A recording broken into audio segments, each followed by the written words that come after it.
Atas nama Bapa, Putra, dan Roh Kudus. Amin. Shalom saudara-saudari yang terkasih dalam Yesus Kristus. Kita bertemu kembali dalam santapan renungan firman Tuhan pada hari ini, hari Sabtu 12 bulan Julai 2025. Marilah kita sama-sama mendengarkan pembacaan Injil yang dipetik daripada Injil Matius bab 10 ayat 24 hingga 33. Tuhan beserta kita sekarang dan selama-lamanya. Pada waktu itu Yesus berkata kepada ke-12 muridnya, seorang murid tidak lebih daripada gurunya, atau seorang hamba daripada tuannya. Cukuplah bagi seorang murid jika ia menjadi sama seperti gurunya, dan bagi seorang hamba jika ia menjadi sama seperti tuannya.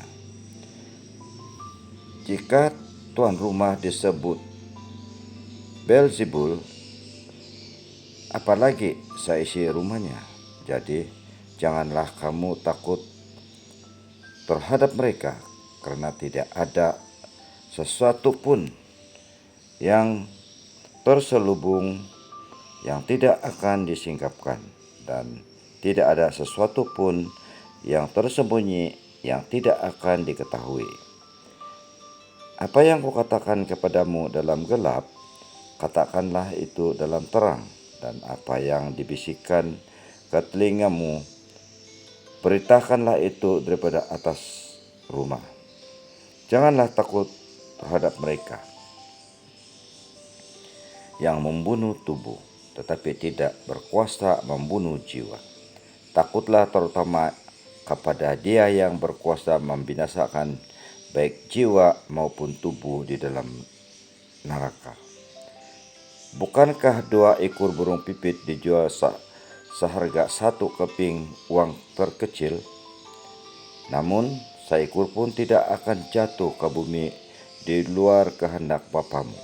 Bahkan rambut kepalamu pun terhitung semuanya. Karena itu janganlah takut, kamu lebih berharga daripada banyak burung pipit. Setiap orang yang mengakui aku di depan manusia, aku juga akan mengakuinya di depan Bapa-Ku yang di surga. Namun, siapa saja yang menyangkal aku di depan manusia, aku juga akan menyangkalnya di depan Bapa-Ku yang di surga. Firman Tuhan, terpujilah Kristus. Saudara-saudari yang terkasih dalam Kristus, dalam pembacaan lain yaitu Kejadian 49 ayat 29 hingga 32 dan bab 50, Yusuf dijual oleh saudara-saudaranya kepada orang Mesir karena mereka terbakar rasa iri hati dan cemburu terhadap dia. Namun tindakan jahat saudara-saudaranya itu menjadi berkat terselubung bagi Yusuf, karena ia dipakai Tuhan untuk mendatangkan berkat bagi kerajaan Mesir dan kaum Israel. Di dalam pembacaan Injil, ketika Yesus memanggil dan mengutus murid-muridnya, ia berpesan bahwa tugas perutusan yang mereka jalankan tidak akan selalu berjalan mulus, karena terkadang mereka diutus ke dunia yang kadang-kadang searah dengan jalan Tuhan, namun juga kadang-kadang bertentangan dengan jalan Tuhan. Mereka akan menghadapi tantangan dan kesulitan karena mewartakan kebenaran dan kasih.